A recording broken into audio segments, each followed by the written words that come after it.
All right, let's start a new educational chess game. I'm playing black and my opponent is rated 1772. He opens with the pawn to d4. I'll play knight to f6. I'm controlling the central e4 square so he can't create a pawn duo in the center. He plays g3 to put the bishop on g2 on the longest white diagonal of the board. So I could block this diagonal with moves like d5 or c6. But I'm going to do the same as him. I'll play pawn to g6. Bishop to g2, bishop to g7, so far it's the same. Now he could play e4 though, but he doesn't. So I'll play d5 anyway. I'm going to prevent the e4 move. He could play c4 to try to destabilize my central pawn, try to push it out of the center, but he doesn't do it. I could also play c5, but since I'm one move behind him, I don't want to start a fight if I'm less developed. He plays f3. That's a bit of a strange move, because his bishop can be attacked by knight to g4. So his bishop will move away. And in the end, will my knight really be well placed? I don't know. Maybe I can play knight to g4, attack his bishop. He moves it and then plays c5 to open the diagonal and go attack the b2 pawn. But after knight to g4, he can move. On c5, he can of course reinforce with c3. But I'm still going to go and question his bishop. Knight to g4.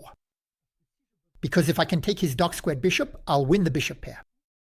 And I think I'll be able to make good use of my dark squared bishop. By the way, he plays queen to d2. He accepts this exchange. And I think here he's making a mistake. So he'll probably recapture with the queen to avoid breaking his pawn structure. But he has given me the bishop pair. In the end, look, everything is structurally identical. We have exactly the same pawn structure. There is a notable imbalance. I have the dark squared bishop and he doesn't. That also means that on the light squares, he has one more piece than I do. And so if he initiates the fight on the light squares, I'll need to be able to defend that color well, since my dark squared bishop can't defend the light squares. On the other hand, my dark squared bishop is very strong for fighting on the dark squares. So I need to look for ways to engage the battle on the dark squares, but without giving him any counterplay on the light squares. And that's the whole challenge, finding the balance between attacking on the dark squares and defending on the light squares. So here, of course, I'm looking at c5. I'm initiating the fight on the dark squares. I want to unlock the central pawn to open up the long diagonal and capture on b2 and then follow up with the rook. So I play c5. But by doing so, I deprive myself of the move c6, which could block without a light squared bishop. But you have to make choices. He plays the pawn to c3. Now he's threatening to take because my bishop would run into trouble against the c3 pawn, which is defended by the b2 pawn. So I'm going to take on d4. He'll probably recapture with the pawn, and we still have the same issue with the color complex. The pawn structure is identical, but I have the dark squared bishop, so I'm going to play knight to c6, adding extra pressure on d4. He has two defenders, and maybe later queen to b6 to triple the attacks and go after b2. But as you can see, he plays knight to a3, and that's what I was telling you, the balance between attacking the dark squares and defending the light squares, because he's attacking the d5 pawn. So if I play queen to b6, he'll take the d5 pawn. And if I play queen takes b2, then he can play knight takes e7 with check. On the recapture, he takes back with the queen. Not easy. I think I'm going to play e6. I'm blocking the c8 bishop, but I don't want to play bishop to e6 because knight to g4 would be troublesome for me. The knight will attack the light squared bishop twice. I miss my arrow. There we go. And the bishop will also go attack the d5 pawn. So you see, with bishop to e6, I'm going to give him play on the light squares. But after bishop to e6, knight to g5, I can also take the pawn on d4. Pawn to 6 is safer, but f6 is even possible. I'm not that afraid of knight to g4. Let's try, it's fun, let's try this line with f6. We'll see if he plays knight to g4, if he calculated it all the way through. No, he plays queen to d2. He doesn't take that risk. Now I'm going to play queen to b6, but queen to b6, look, it defends b2 and it defends d4. He can actually play e3. And after that, he'll look to play knight to g4. My bishop on e6 is not well placed. I know that. It's not normal to have this piece here. I regret it. Maybe I'll actually play bishop to g4. All right, I'll play bishop to g4. With the idea of playing e6, at least compared to the other line, I won't have my bishop trapped. But I could have played bishop to g4 in one move, actually. I regret it a little. I thought he was going to play knight to g4 against me. In this position, I don't have much time left, but there's a 5-second increment with each move, so that's what's going to allow me to hold on. he plays knight to g5, so now he's attacking, but he leaves d4 open. On the other hand, I can play e6. I'll consolidate on the white squares.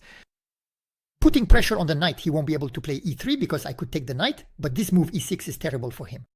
Because I always have the threat of capturing on d4, he can't play e3 because he'll lose the knight, the queen won't be protecting it anymore. And after e6, if he goes back to f3, I exchange the bishop for the knight, and then I win the d4 pawn.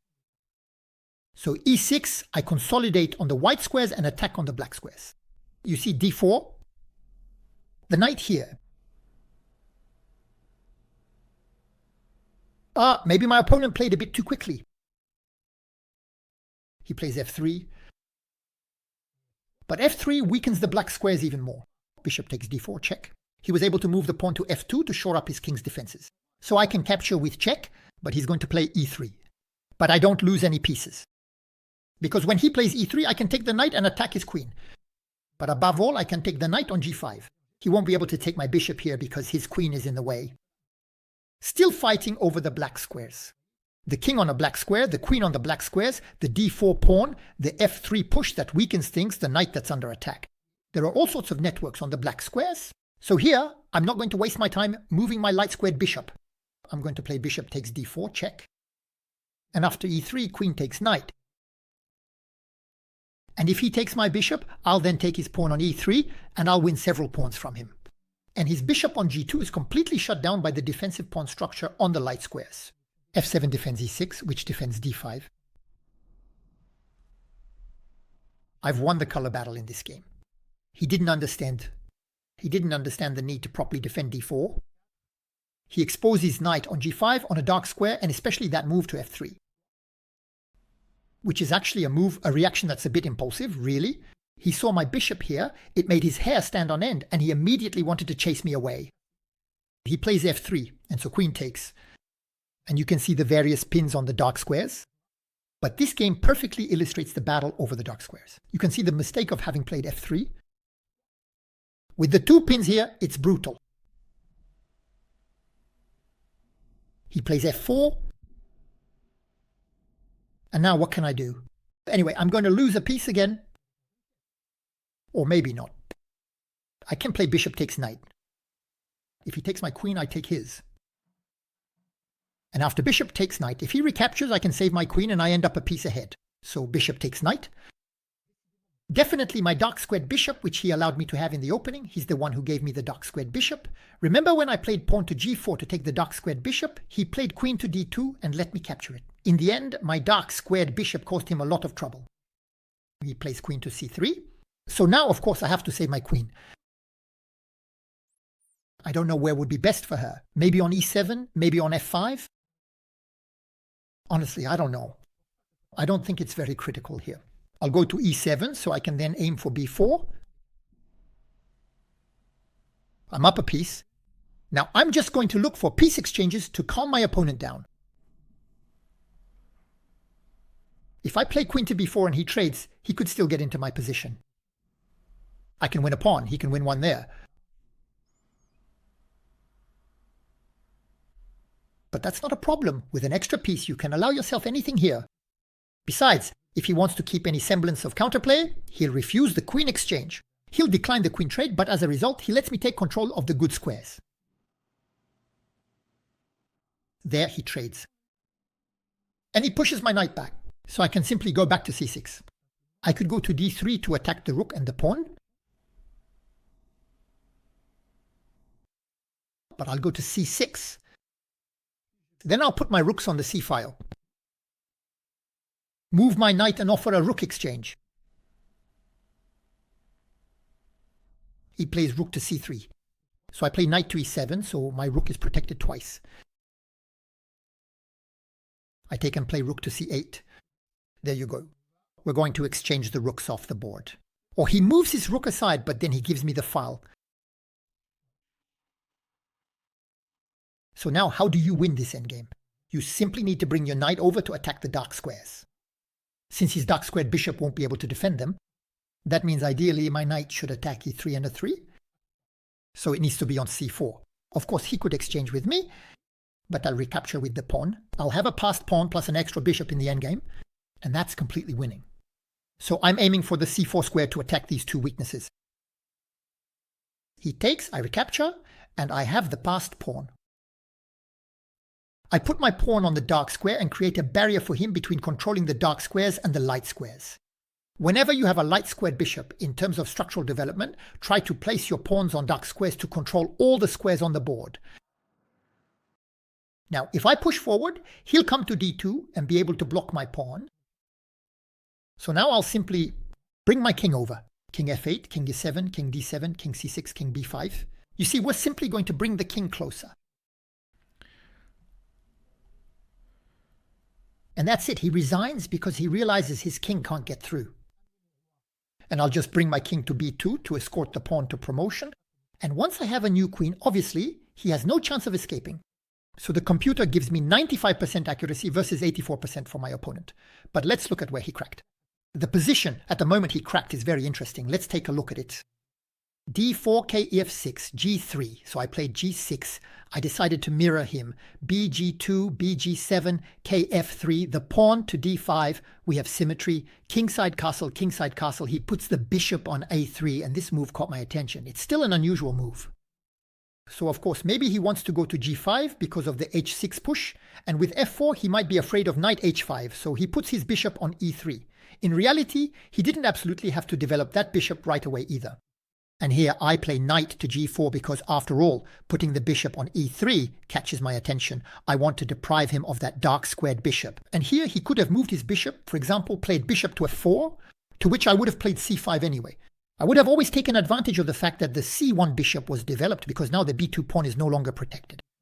So that's why c5, because if he takes, we can go after the b2 pawn. So he could play c3 to reinforce, and maybe, I don't know, queen b6 or knight c6. It's a game that is probably balanced, but in any case, black's position doesn't present any problems in this opening. With king to g4, he accepted the imbalance and bravely played queen to d2. So I take his dark squared bishop and he takes my knight, but now he has to deal with not having that dark squared bishop. And since he doesn't understand the play of colors, he's going to seriously weaken himself on the color he should actually be reinforcing. At first he reinforces it.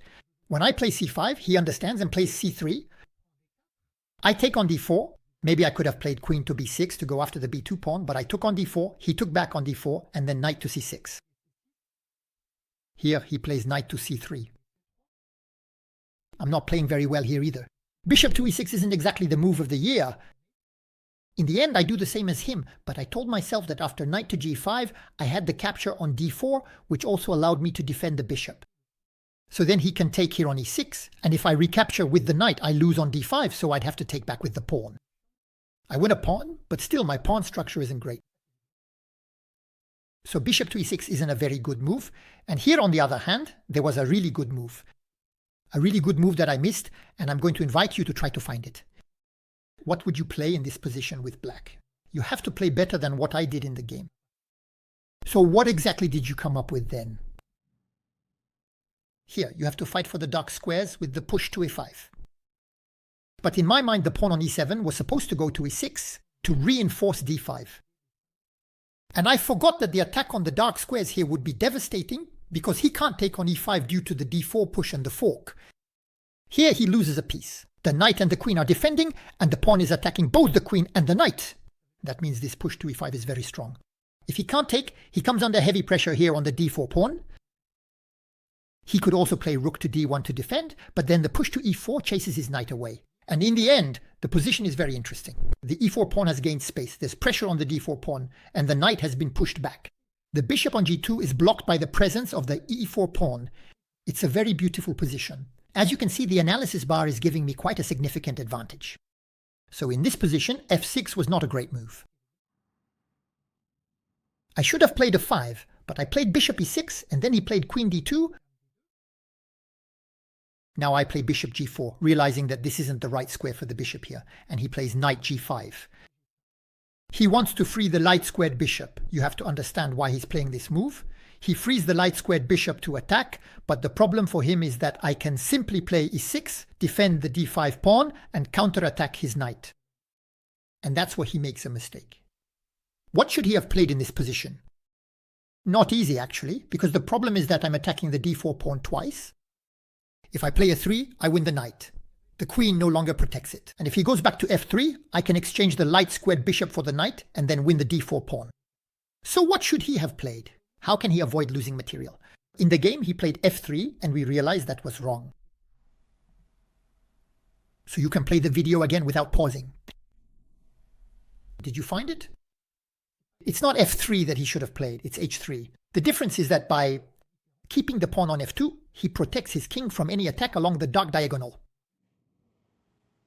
And so here, he counterattacks my bishop. So I can go to f5 and he can play g4, still counterattacking my bishop. Here, the best move according to the computer is to go to f6, counterattacking his knight, with the idea of then attacking the queen. The knight can come back to f3, I can go to e4. If knight takes, pawn takes, that chases the knight on f3, and then there's the attack on d4. The best for him is to play e3 and consolidate on the dark squares. In this position, maybe bishop takes, and you see that it's a fairly balanced position. There's still a slight advantage for black. According to the computer, look, because he's compromised his king's safety a bit more with the pawn advances h3 and g4, whereas my pawn structure is a bit more airtight. The pawns on h7, g6 and f7 take care of defending the light squares, and the bishop takes care of defending the dark squares. Of course, I'm not immediately in a position to take advantage of this weakening of his position, but still, those pawns can no longer move back to h2 and g3 to reinforce the dark squares. That means if I play queen to d6, bishop to d8, bishop to c7, he has to find ways to prevent infiltrations on the dark squares. He really has to keep that in mind. Whereas I have nothing to fear from his light squared bishop in this position. He can never resort to the move e4 because in that case I take, and immediately d4 pays the price for the pawn push to e4. So this is the best position he could have achieved, but still with a slight advantage for black due to the nature of the pawn structure on the king side, with the h3 and g4 pushes, which weaken his king a bit more, and especially this dark square diagonal, which he won't be able to block with his pawns, while I have my dark squared bishop and my queen able to work together. I hope this video was interesting. You can give me likes, leave comments, share the video and support the channel. We'll meet again soon for new adventures on the chessboard. Goodbye everyone.